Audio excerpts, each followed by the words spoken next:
I worship the Supreme Personality of Godhead, Govinda, Krishna, who is the original person, absolute, infallible, without beginning, although expanded into unlimited forms, still the same, original, the oldest, and the person always appearing as a fresh youth.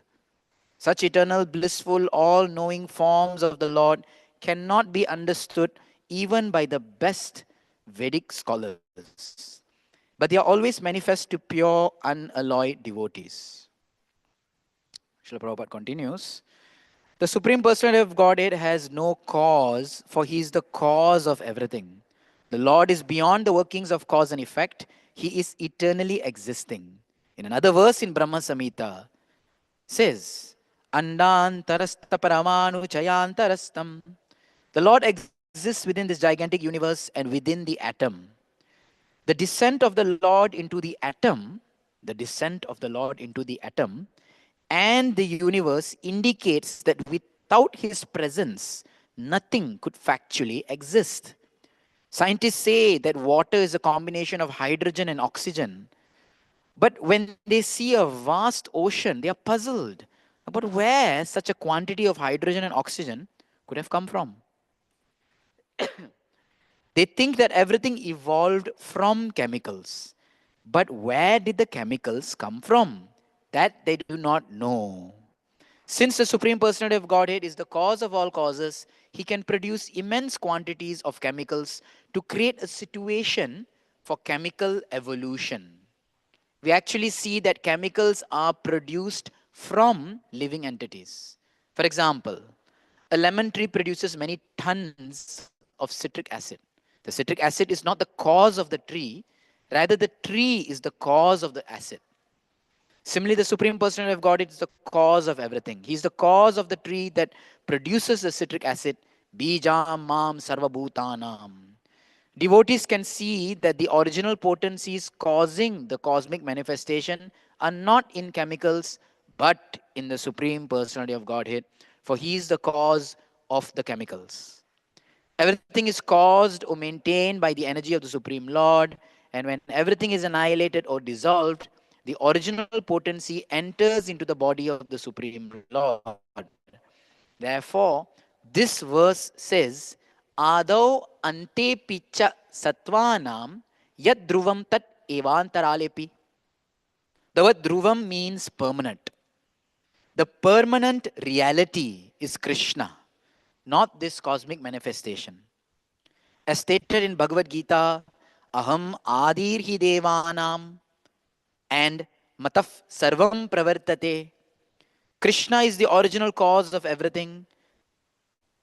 Arjuna recognized Sri Krishna as the original person, Purusham, Shashwatam, Divyam, Adi Devam, Ajam, Vibhum.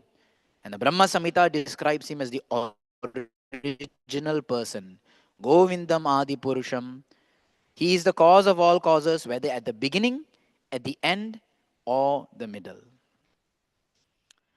ॐ अज्ञानतिमिरन्धस्य ज्ञानाञ्जनशलाकया चक्षुरुन्मिलितं येन तस्मै श्रीगुरवे नमः नमः ॐ विष्णुपादाय कृष्णपृष्ठाय भूतले श्रीमते भक्तिवेदान्त स्वामिनिति नामिने नमस्ते सारस्वती देवे गौरवाणी प्रचारिणे निर्विशेषशून्यवादी पाश्चात्यदेशतारिणे जय श्री कृष्ण चैतन्य प्रभु नित्यानंद श्री अद्वैत गदाधार श्रीवासादि गौर भक्त वृंद हरे कृष्णा कृष्ण कृष्ण हरे हरे हरे राम राम राम हरे हरे मुखं करोति वाचालं पंगुं लंगायते गिरिं यत्कृपातमहं वन्दे श्रीगुरुदीनतारिणं परमानन्दमाधवं Sri Chaitanya ईश्वरम्.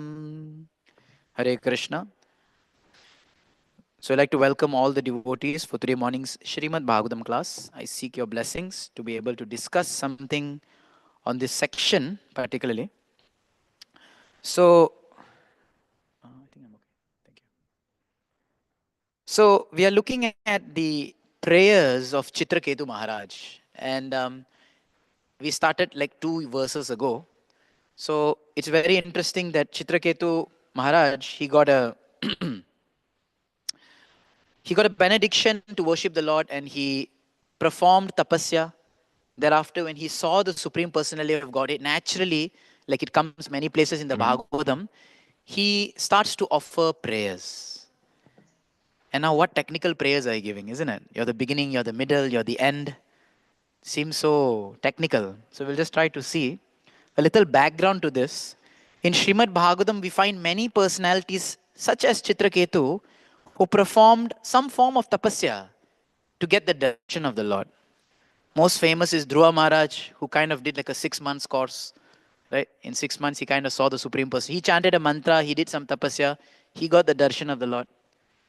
We saw the Prachetas. So Dhruva was one person, he did 6 months. Here's Prachetas, a group of 10.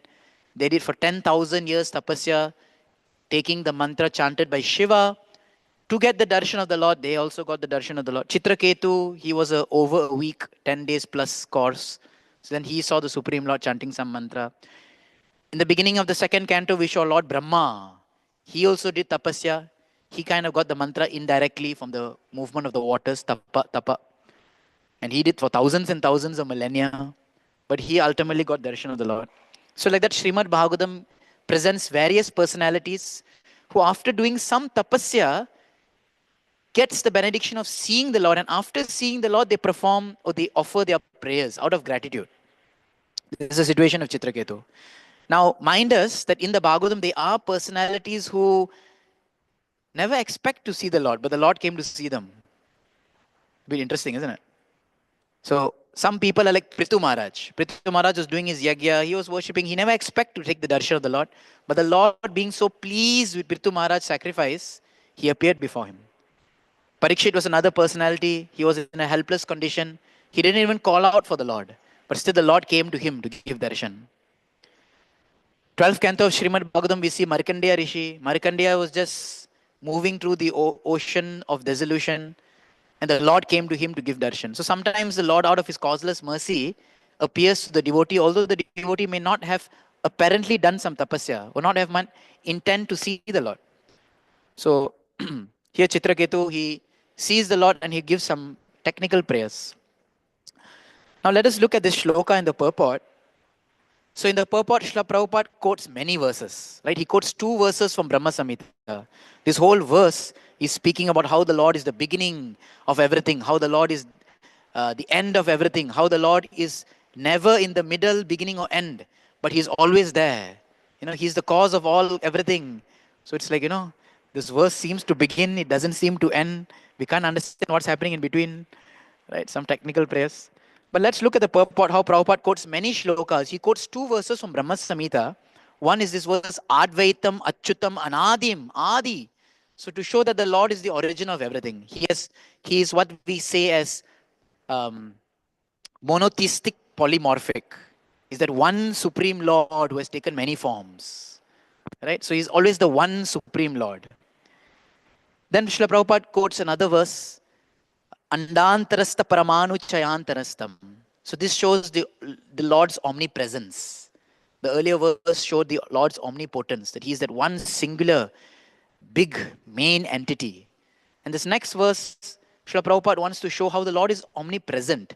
Andantarastha Paramanu Chayantarastam.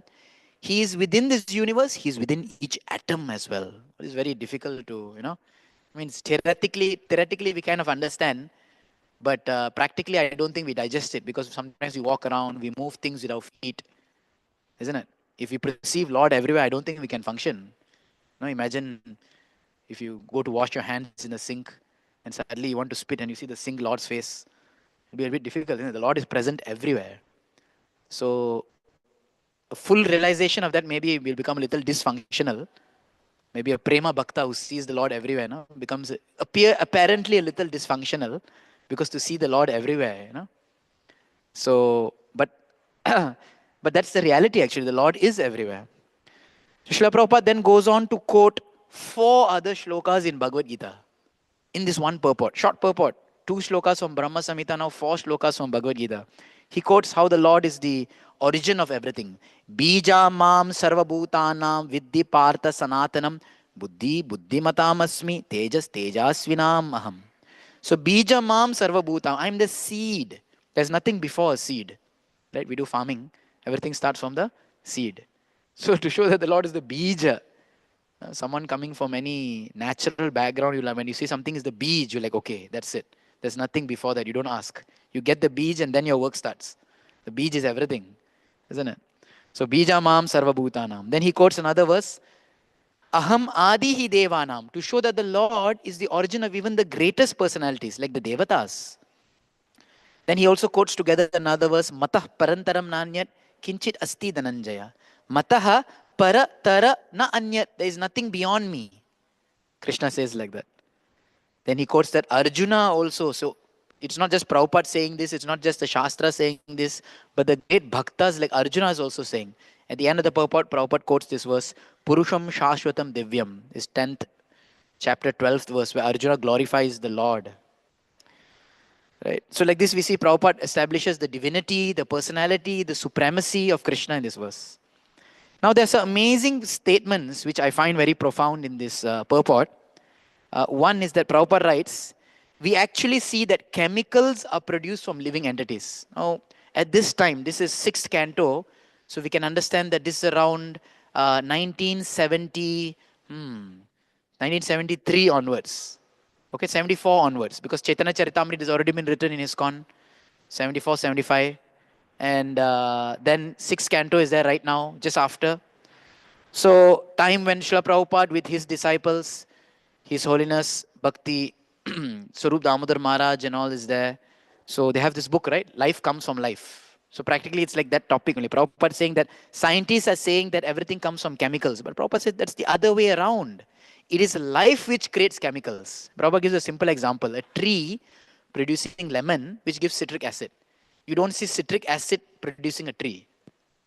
You see tree producing chemicals. So Prabhupada wants to say that matter comes from life. It is not that life comes from matter. Chemicals are dead matter. So maybe now in our circles we don't find it so relevant because we are so much always around devotees. But when even we go to any school or anywhere where students study, especially science, till today, everyone is still feeling that everything is a concoction of chemicals. And in fact, that's what science proves.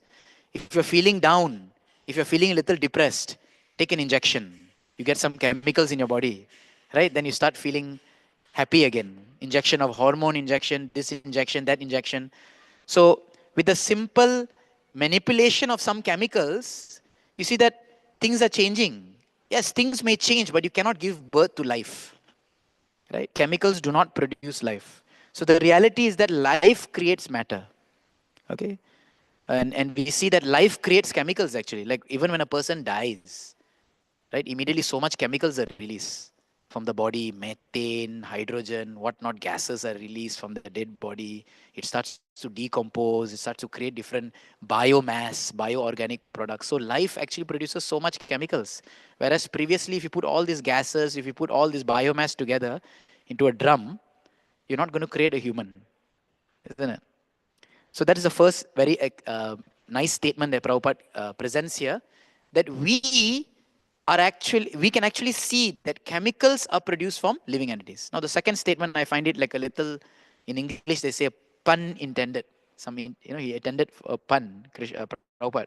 So Prabhupada says that devotees can see that the original potencies causing the cosmic manifestation are not in chemicals but in the supreme personality of Godhead. For he is the cause of all chemicals. Prabhupada doesn't say cause of all causes. Prabhupada says he is the cause of all chemicals. We sometimes, we sometimes hear, na? Prabhupada says that the cause of all causes, sarva karana karanam. But here Prabhupada says he's the cause of all chemicals. What a statement, So I find it like, as if he's attending for a pun. So these are the two interesting statements that I find a little profound in this verse.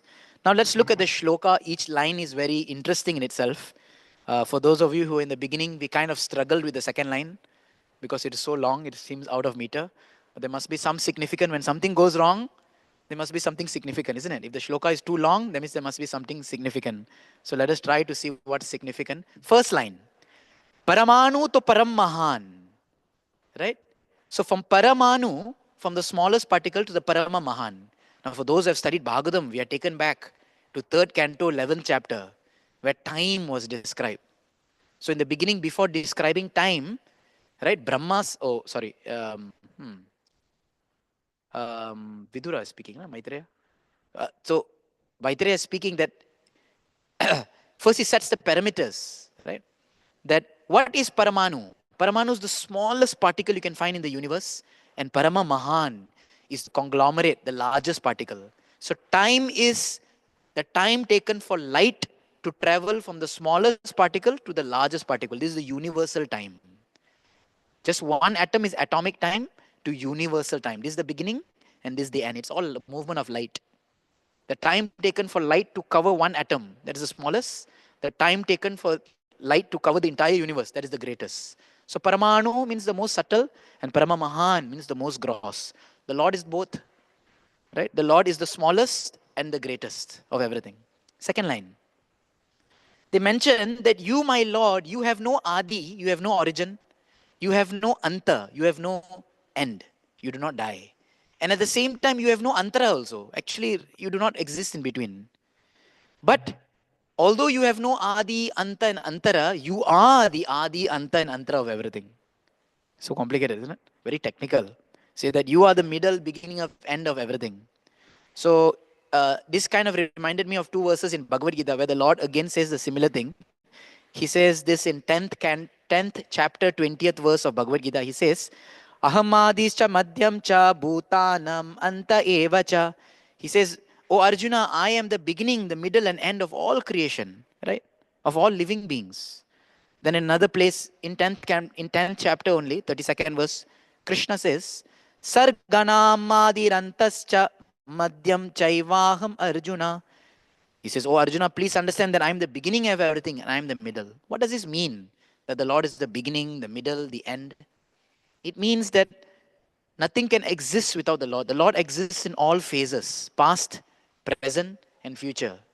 Right? This is very interesting because nowadays in the world, there are people who may not directly accept the Lord, and they may say that God probably was there, He created this world, but He abandoned it. Right? And therefore now it's our duty, mankind, it is our duty to take care of the world. Lord did what He had to do and He left. Probably had a coffee break or something, He went somewhere else maybe. Who knows? But we see that God is currently not supervising this world. What is their proof? So many things are going wrong. So many people are suffering. So I think God put it on autopilot and He kind of left. So whose job is it to make things right? Me, I. This is the ego of the people in this world. But that's not true. The Lord is constantly supervising everything. And there are people who are proponents of modern day science and so on. They say that the world will come to end. We will tell you how it's going to come to an end. I mean, their life itself is going to come to an end. But they're saying that the world will come to an end and we will tell you how it's going to come to the end. God won't be there at that time. So they kind of dismiss the Lord being Adi, Anta, and especially Antara. Third line, which is also most significant. Sorry, there was a second and third. This is the fourth line. Fourth line. Here, Chitraketu is mentioned, my Lord, you are the only Dhruvam. You are the only Dhruvam in this creation. Right? You are the only thing which is factual in this creation. So Srila Vishnu Chakra Thakur, in this purport, he gives a nice example. He says, just like gold and gold ornaments, gold remains fixed, right? Gold always remains gold. But gold ornaments keep changing. Sometimes you have gold bracelet. Sometimes you have gold watch. Sometimes you have a gold necklace. Sometimes you have a gold ring. So all these things are changing, whether it's a gold necklace, gold watch, gold ring. But what remains the same? Gold. Gold always remains the same. So the Lord is that Dhruvam. He is that unchanging. Whereas everything in creation is constantly at a flux, as they say in physics. Flux means it keeps moving, keeps changing, right? Not steady. So therefore I thought of the name of this class. The class can be called The Constant in a World of Varieties. This whole world is variegating, but we should try to find or try to focus on the constant, which is Krishna. Okay, the Lord is the ultimate constant. We see that sometimes we feel pain. Not sometimes, most of the time. Not most of the time, all the time. All the time we feel pain. Why? Because this world is constantly changing. No one likes change. Age increases, health declines, weather changes, services changes, responsibility changes, isn't it? Skills changes. So many things keep on changing that it becomes very painful at times. Why? Because the jiva is looking for something permanent. But this world is not going to be permanent. And when nothing is permanent, it's painful. People find pain in relationships. Why? Because relationships are not permanent. You like something, you like someone so much, you're going to lose it. Isn't it? So it's so painful. Therefore, everything in this world is a variable. It keeps variegating. This is a huge world of variables. In Srimad Bhagavatam, in the very beginning, this is mentioned. First canto, first chapter, second verse, where it's mentioned that Krishna to be the Vastava Vastu, the real reality. Marathi also they say Vastav. Vastav ka hai? What's the reality? He is the Vastava Vastu. He is the actually real reality, Prabhupada says in one place. Another place, Prabhupada says all his energies in relation to him. So this whole world is ultimately for us to find or to focus on that constant.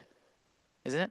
So I hope this is not a physics or maths class. Some of you might think it's some calculus class and find the constant, find the variables. When we solve problems, right? That's what we do. First we find what are all the variables, what is the constant, then we plug in the formulas, and then we solve it. In one sense, life is like that. Find the constant, which is Krishna, understand all the variables, use the formula, and try to solve the equation.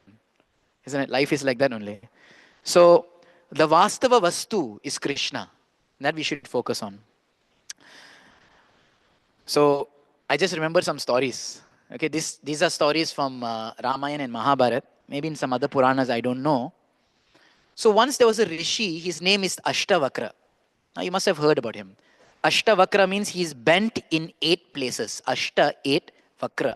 He's bent in 8 places. So this Muni, this Rishi, Ashtavakra Muni, one day was invited by the great king Janaka. Okay, this is Mithila probably. Now, which Janaka? Is it Sita's father? Is it some other? We don't know. I don't know. Because all the kings in the dynasties are called Janaka. So I don't know. Okay, maybe you know. I don't know. So one day, Ashtavakra Muni was invited by Janaka Maharaj to come to attend an assembly of sages, assembly of saintly people, like Kumbh Mela. It's coming, right? So Ashtavakra Muni came, and he's bent at 8 places. I'm not sure if you have seen some people who have at advanced age, sometimes their feet, right? Forgot what the term it's called. They bend like this. Various terms, depending on the severity. No, it is just the feet, they bend sideways like this. Uh, so basically the shin, right, the dry bone, where it bends like sideways like that. And then you have sometimes people hunching. So this is bent at 8 places. Probably we have to research what are the 8 places. Anyways, so he's bent in so many places, and with great difficulty, of course. You see sometimes people who are bent at the feet also, right? Who have bent in their tibia or fibula, I wrote some bent there. They find difficulty in walking. So here's Ashtavakra Muni. He comes into the assembly of great sages, bent, difficult walking. The moment he enters the assembly, everybody starts laughing. And this is an assembly of sages. Everyone starts laughing, laughing, laughing. And this is the problem sometimes, Like we also sometimes sit in class, and let's say someone falls off a chair, or someone passes wind or something. And we feel a little funny, but our intelligence is don't laugh. And then someone beside us bursts out, ah, ha, ha. And automatically we feel it's okay to laugh, isn't it? So everyone starts laughing. It's a chain reaction, and everyone starts laughing. Same incident happens to Ashtavakra Muni. He enters the great saintly sabha, and one person starts laughing, another person starts looking at him how he's walking. Everyone starts laughing. Ashtavakra Muni looks around, and what does he do? He starts laughing. He laughs more harder than anyone in the audience. And he's laughing, laughing, laughing. And when now the person who is the joke, right? They say the butt of the joke. When the person is the object of the ridicule, he starts laughing. Automatically, what does everyone do? They quell down. And everyone's looking like, what's wrong with this guy? We are making fun of him. Who is he making fun of? Janaka Maharaj then starts to ask, my dear sadhu, my dear rishi, can you tell me why are you laughing?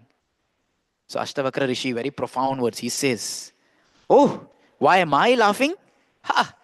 I thought that I was coming to join an assembly of saints and sages. But instead, by mistake, I have stumbled upon an assembly of shoemakers. Muchi. Those who make chappals and shoes. And everyone was shocked. Shoemakers? Why are you calling us Muchi? Muchi kar, Muchi wale, na? I've assembled into a assembly of cobblers. He asked like this.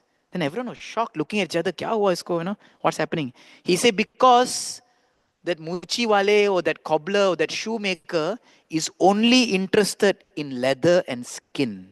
And I see that you are looking at my skin, you are looking at this body. Your interest is only in temporary things. You are not seeing my soul, but you are looking at my body. You are putting importance on externals, temporary body, while you are oblivious to who is dwelling within. My God. Just imagine calling someone a cobbler because you're only focusing on the externals. Janaka Maharaj immediately understood that among all sages, he is the most advanced. And actually, later there's a section in Shastra called Ashtavakra Gita, which comes between the conversation or the whole, it's a huge section of Janak and Ashtavakra. It's a very famous pair, just like Parishit Sukadev. So Ashtavakra and Janaka Maharaj. It's a very famous conversation. This is the beginning of that. So Janaka Maharaj then with great humility in his heart falls down, accepts Ashtavakra as his spiritual master and asks him to instruct him, please. So from this story, we can understand, no? Connecting with Chakravarti Pat's example of the gold and the gold ornaments. People in this world, we have a tendency to focus on the gold ornaments. Is it a ring? Is it a necklace? Is it a watch? But reality, we should focus on the gold itself, which is Krishna. You know? So those who have become overwhelmed by the transformations in this world, by the temporary in this world, the ornaments, they actually are fit to be laughed at. Just like Ashtavakra is laughing. Isn't it? So sometimes you see saintly people, when they see someone so attached, they just laugh. Because just like Ashtavakra is laughing, because you're so attached to the externals, the change, the ornaments, but you forgot about the essence. Now, a little later in this story, one day Janak Maharaj, he has eaten and he is so full. And after eating full, sometimes it happens to us, isn't it? Have a nice prasadam, so full. Then what do we feel? Little sleepy. So Janak Maharaj went to his chambers and he started sitting down and lying down and he was almost falling asleep. And in that sleep, he got a dream. Janak Maharaj started to dream that as a king he was fighting in people and he was enjoying because he was a king. And while he was fighting, he lost the battle. He got defeated. He got thoroughly defeated. And when he got defeated, he became a pauper. He became a beggar. And he was started wandering, begging. And he realized himself in this begging condition. Clothes were torn, no longer royalty. No one was giving him respect. He was wandering from here to there. People chasing him away. And one day he ended up in the forest. This is all happening in his dream. And this beggar Janak was so hungry, so thirsty. He felt pain in his stomach. He felt so much ashamed. He started asking people for alms in the forest, suffering. One day he met an old lady who was staying in the forest. And that old lady gave him some raw rice and dal. He said, this is alms for you. And he accepts it so hungry. Now you have to empathize, when you're so hungry, you have two thoughts. Can I just eat this directly? I'm so hungry. I don't have time to cook. Can I just eat this? Maybe it'll cook itself in my stomach. So Janak Maharaj was looking at it, but no, if you eat raw grains, what will happen? You get sick. You're going to hurt yourself. So despite everything, he went and he cooked his food. And he cooked his food as a beggar somehow or other. He cooked his dal, rice. That's what he got. And he kept down. And now his mouth is salivating. And he wants to eat that. The moment he goes to eat it, a dog comes and snatches his food. And here is that beggar Janak in the dream thinking, oh, woe is me, woe is me. Why this is happening? And suddenly he snaps out of the dream. And he's sweating like anything. Such a painful experience, of begging, becoming a poor. He's a king, no? He has never experienced this. And he starts sweating and he woke up and he sees, my belly is full. My servants are around me. I'm in the palace? What is this? He gets an immediate realization. Now, all of us get bad dreams, but we don't get realizations from it. Here's Janak Maharaj getting the most profound realization ever. He says, what was that? Who am I? Was I that beggar? I don't think so. I have a crown on my head right now. But that was so real. Am I really this king? This feels so real now. But maybe this is also a dream. Who am I? What am I? He immediately jumps off his throne and goes in search for Ashtavakra. And he comes to Ashtavakra Rishi and he asks, please tell me, what am I? Who am I? Am I a king? Am I a beggar? What am I? And Ashtavakra asks him a few questions. Just like when a patient goes to a doctor, he tells doctor, my symptoms, I have this, I have that, I have this. The doctor doesn't immediately give a diagnosis. A good doctor will ask some questions, isn't it? Doctor doesn't immediately say, you have this. That's kind of presumptuous. So the doctor asks a few questions. So similarly, Ashtavakra Rishi also asks a few questions. He says, my dear king, please tell me, when you were dreaming into various phases of being defeated, going into begging, meeting that old woman, and cooking your food, getting the dog to snatch it, many phases, and you woke up from that dream, correct? Yes. Did you realize that you were a king in that dream? Could you realize that you were a king in that dream? He asked the question. And Janak Maharaj said, no, I did not even realize the existence of a king. I could only focus on my beggar existence. Then he says, okay, very good. Now, did you experience, did you feel that dream, that situation that you were in? He said, yes, that felt so real. Look at me, I'm sweating. He says, okay. So he says, am I that beggar then? Wait. Next question. Now, seated in this palace, you are a king. Are you not going through different phases? You ate, you fell asleep, you woke up, you saw your servants, you ran to me. Are you not experiencing different phases in life? He said, yes. Are you now experiencing or feeling what you remembered in the dream? He said, no, I don't feel trouble. I don't feel hungry. He says, are you experiencing your existence now as a king? Yes, this feels real to me. So what am I? Am I a king or am I a beggar? Both felt real. Both I remembered. And both are non-existent. Ashtavakra says, you are nothing. You are you. You are the soul. You are neither the king nor the beggar. He says, like, that is the real reality. He then says, you are the experiencer, not the experience. You are the one who perceives everything. You are not the experience. Only you are real. Therefore, we can see that, what is real? What is an illusion? The entire life that we live, whether in Jagruti, whether waking, or Swapna, whether we are daydreaming or night dreaming. Currently, now also it's a daydream only, isn't it? A daydream or night dream, everything is unreal. The only Vastava Vastu is actually Krishna. And therefore, they say that our sojourn in the material world is like a bad dream. But this dream feels so real, isn't it? With all his experiences and all. But factually, it's a dream. Therefore, when we see great personalities in Shastra, right? Pastimes of personalities like Kunti, Pandavas, Parikshit, Dhruva, Prahlad, even Chitraketu, we see how all of them goes through different tribulations, difficulties and reversals. But they can remain undisturbed. How is it possible? They can remain undisturbed because they realize that it's a dream. And in a dream, you just have to let it go and ultimately wake up to reality. So similarly in this life also we see so much difficulty, problems, everything comes. It feels so real. But we know that ultimately we are not in control. Isn't it? Like, can you control your dream? Some say, I'll control my dream. Wait. Let me think now. Wait, let me become. Yes, I became rich. Now let me dream powerful. You can't control your dream. Similarly, can we control this waking dream? We can't control this waking dream as well. We can't control our night dream. We can't control our day dream. So great souls, when we read Srimad Bhagavatam, what is the main lesson we draw from it? How to tolerate all this. That things will happen. The whole world is moving at a flux. Can we place ourselves as a neutral witness, witnessing all the activities that are going? Right? We see how these great personalities deal with the temporary by being detached. We see how they deal with reversals. And most important, three things. how they always keep focus on the Vastava Vastu, how they always keep faith on the Vastava Vastu, and how they always keep fortitude. Fortitude means the ability to क्या बोलते हैं to tolerate difficulties. Focus, faith, and fortitude. We learn from these great personalities, and therefore it's always prescribed to us that we should read Shastra so that we can actually learn this. And by that, by focusing, by keeping focus, keeping faith, and keeping fortitude, we can actually traverse the ocean of variables. So I'll just end with this one story.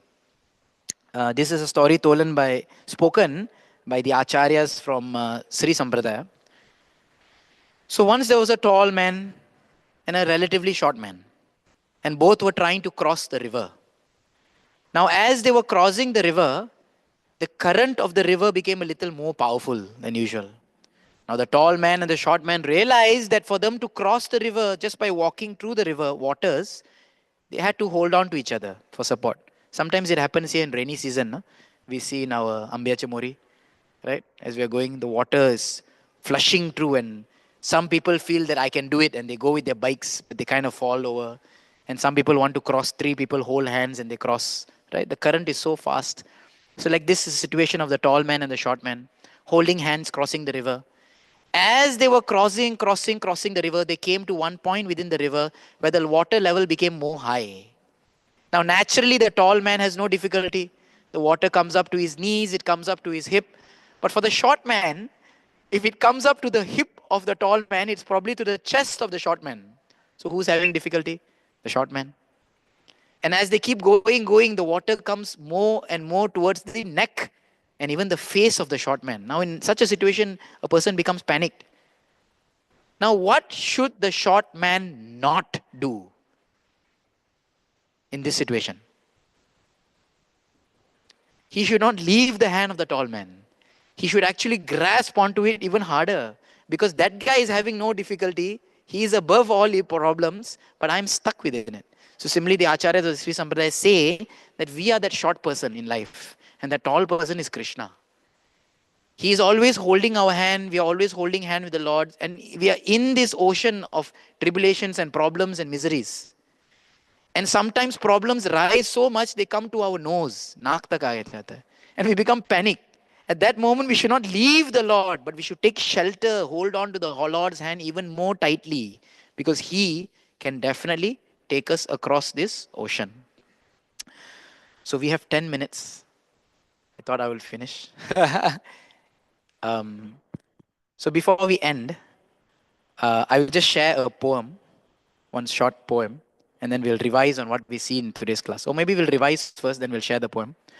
So we saw in the beginning, in today's class, about some background of this verse, how Chitraketu is praying just like many personalities, they pray in Bhagavatam when the Lord appears. We saw some examples of those who did tapasya in different courses. We saw Dhruva Maharaj 6 months course, Pracheta few 1,000 years, Chitraketu just over a week, Brahma. So everyone saw the Lord. We saw some personalities who did not do tapasya, but still the Lord appeared to them, right?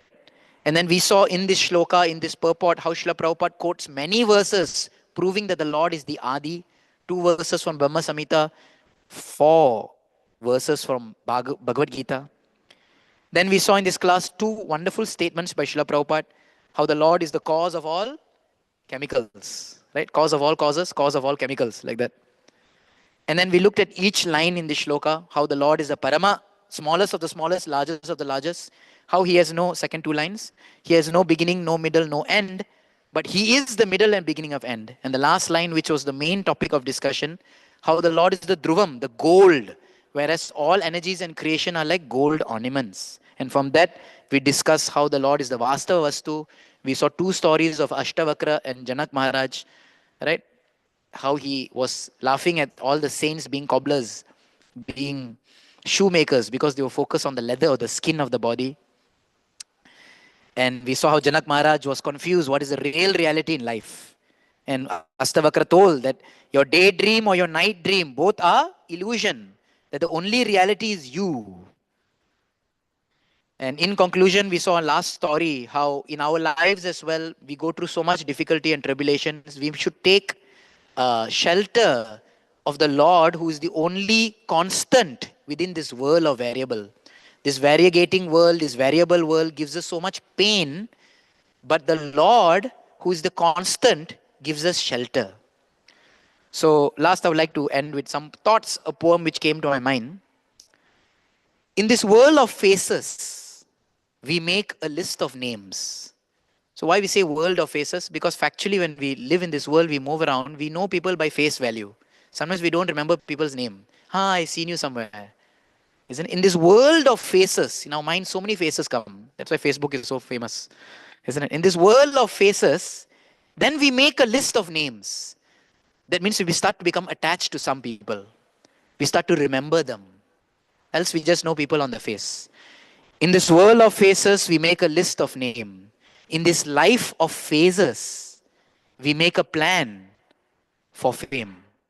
So life has so many phases in youth, in boyhood, in old age. But what is the constant throughout this? The unfortunate constant is every point we'd want to be famous. Every point we want to be known. Every point we want to be somehow appreciated, somehow worshipped, recognized, our name etched somewhere. Whether it's on a school board or college board or somewhere. Isn't it? In this world of faces, we make a list of names. In this life of phases, we make a plan for fame. In this world of faces, no one lasts forever. In this life of phases, nothing lasts ever after.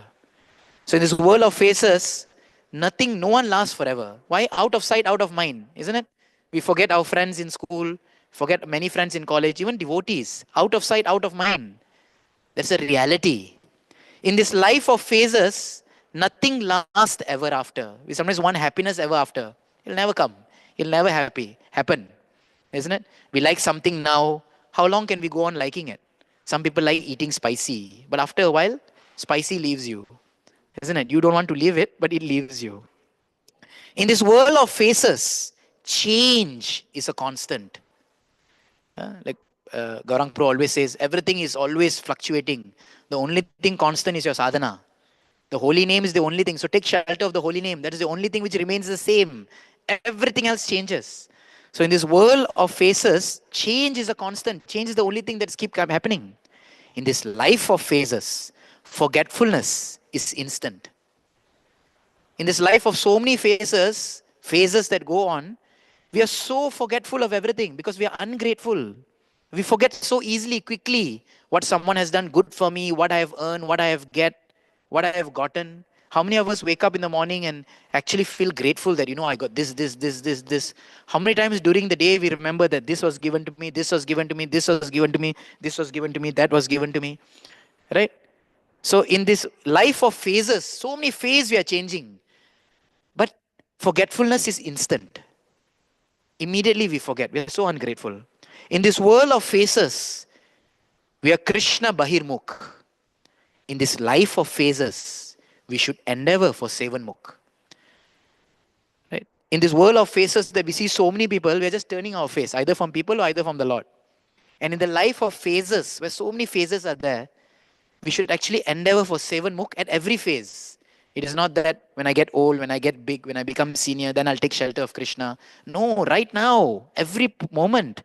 Not just Unmukh, but Sevonmukh at every phase in our life. And last, in this world of phases, try to find the only constant. In this life of phases, don't become misled by the variegating nonsense.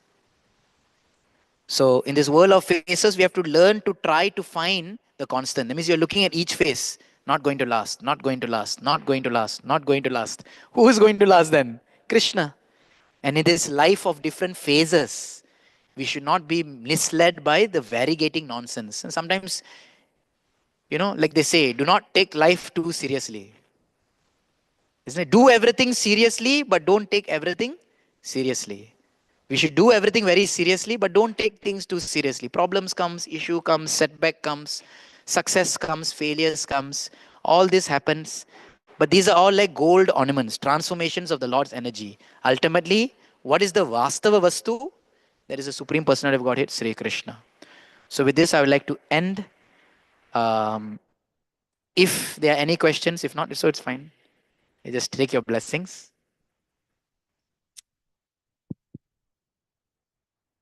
So, thank you all so much. Grantraj Srimad Bhagavatam ki, Vastava Vastu Sri Krishna Bhagavan ki, Jai. Srila Prabhupada ki, Jai. Hare Krishna.